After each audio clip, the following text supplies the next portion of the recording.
माथे पर काले रंग की बिंदी लगाए, काले जोड़े में अपने पल्लू से अपने मुंह को धत्ती फुफकार कर कर रोती चीखती औरतें छाती पीट पीट कर अपना शोक व्यक्त करती एक लाश को घेरे रो रही थी। रो रे, छाती पीटो रे, ठकुराया तेरी बेटी गई है, रोना, कैसी माँ है रोती नहीं। ए ठाकुर साहब बोलो, कुछ तो बोलो था। अरे ऐसे बूथ बनकर रहेगी तो ये दर्द तुम्हारे सीने में ही रह जाएगा। रो रो कर इसे निकाल दे ठकुराइन।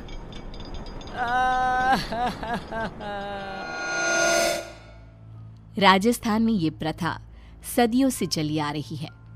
किसी भी राजा या जमींदार के घर किसी की मौत पर रुदाली को शोक मनाने बुलाया जाता था, जो 12 दिनों तक चला करता था।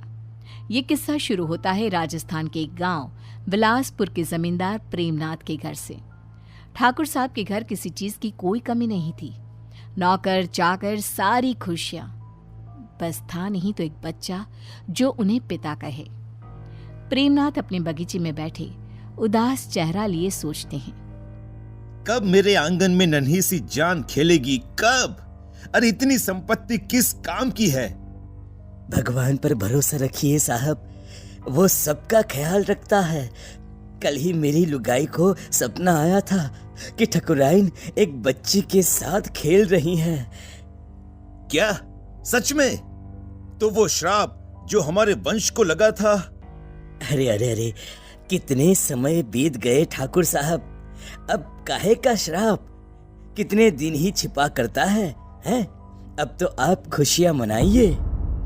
माली की बात सच निकली और ठकुराइन गर्भ से रही और 1 साल में ही उन्होंने एक नन्ही सी जान को जन्म दिया, जिसका नाम निशा रखा गया। निशा यानी अंधेरा, घोर अंधेरा। और निशा की पसंद भी कुछ ऐसी ही थी। बचपन से उसे काली चीजें संजोने का बड़ा शौक था। हे भगवान, ये काली गुड़िया कहां से ले आई? फेंक इसे निशा, डर नहीं लगता तुझे? गुड़िया पूरी तरह काले कपड़े में रुई डालकर बनाई गई थी। गले में लाल रंग के धागे में एक ताबीज, मानो किसी तंत्र मंत्र के लिए इस्तेमाल में लाया जाता हो। ठकुराइन घबरा जाती है और उस गुड़िया को निशा के हाथ से लेकर नीचे फेंक देती है। तुम्हें कुछ हो जाता तो बेटा? नहीं माँ, मुझे क्या होता? ये डॉल तो मेरी फेवरेट बनेगी। मुझे काला रंग कितना पसंद है, आप जानती हो ना माँ। ऐसी ही कुछ अजीब हरकतें करती निशा बड़ी हुई और आज 18 साल की होने वाली थी। एक दिन बाद ही उसका बर्थडे था। अपने जन्मदिन और मौत के एक दिन पहले वो रात को कहीं से बड़ी देर से लौटी और आते ही अपने कमरे में चली गई। और उस रात की सुबह फिर हुई ही नहीं। आज आसमान कितना अलग सा है ना, कितना घोर अंधेरा है। तुम्हें अंधेरे से कैसा प्यार है लाडो? अमावस की रात आते ही बाहर जाने के लिए बेचैन हो जाती हूँ, पर हर बार की तरह इस बार भी तुम्हें बाहर जाने नहीं मिलेगा। जाओ कमरे में आराम करो। कल जन्मदिन है ना तुम्हारा, बहुत बड़ी दावत रखी है गांव वालों के लिए। छिप कर ही सही, आज तो मैं बाहर जाकर रहूंगी। 18 साल की हो गई हूँ, बच्ची थोड़ी ना हूँ। मेरा बर्थडे तो बाहर ही सेलिब्रेट होगा। ठीक 12 बजे निशा छिपकर बाहर चली जाती है और सबके सोने के बाद वापस लौटकर सीधे अपने कमरे में जाकर लाश की तरह बिस्तर पर गिरती है और एक टक खिड़की के बाहर ही देखती रहती है, मानो कोई बाहर आसमान से उसे देख रहा हो। रात के 3 बजे। ओ अंकल, जल्दी चलो ना। निशा के आगे लाइन में लगा हुआ आदमी अपने हाथ को शरीर से अलग कर निशा के हाथ में देता हुआ कहता है, अरे परेशान कर दिया है, अब आगे वाला बढ़ता नहीं तो कैसे बढ़ूं मैं? इस हाथ से उसे नीचे जलते आग में धक्का दे दो। ये सब क्या है? गुनु काका, आप तो पौधों को पानी देते हो ना, आप यहाँ और हम सब कहाँ जा रहे हैं? और आपके हाथ कैसे कटे?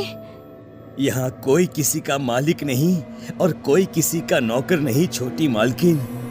मौत के बाद तो सब बराबर है, सब। काश अपनी बेटी से जीते ही मिल पाते हम। कोई नहीं, तुम मेरे पास आ गई। खैर, देखो हम मर चुके हैं। कल रात ही तुमने भी दुनिया को अलविदा कह दिया। अब तक तो तुम्हारे शरीर को जलाने की तैयारी भी शुरू हो गई होगी। रात को तो मैं घर पर अपने बिस्तर पर लेटी हुई थी, फिर क्या हुआ? काका, ये सब क्या है? मैं सपना देख रही हूँ ना, मुझे वापस जाना है। निशा चारों तरफ देखती है। चारों ओर भूत पिशाच तड़प रहे थे। हमें जाने दो। गलती हो गई। काका, काका, मुझे बहुत डर लग रहा है काका। कुछ आत्माएं स्वर्ग और नर्क के बीच में फंसी रह जाती है। ये वही दुनिया है, प्रेत लोग। अब पता नहीं कब तक यहाँ रहना होगा। काका, मुझे बचा लो प्लीज। माली अचानक पीछे पलटता है और निशा को नीचे जलती आग में धक्का दे देता है।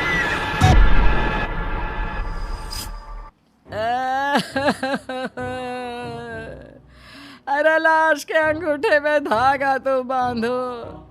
सबके इंतजार में तुम लोगों ने शाम कर दी। अरे अब रात को लाश को जलाया भी नहीं जाता। पास बैठी एक औरत निशा की लाश के पास जाती है और अंगूठे में धागा बांधने के लिए एक रेशम का धागा तोड़ती ही है कि लाश हवा में उड़ जाती है। सभी लोग इधर उधर भागने लगते हैं। चारों तरफ अफरा तफरी मच जाती है। ऐसा तो तभी होता है जब लोग से कोई आत्मा वापस आ जाती है। छोटी मालकिन के साथ कोई साया था। इसका शरीर जला दो वरना यह सबको खा जाएगी। न जाने क्या लेकर लौटी है।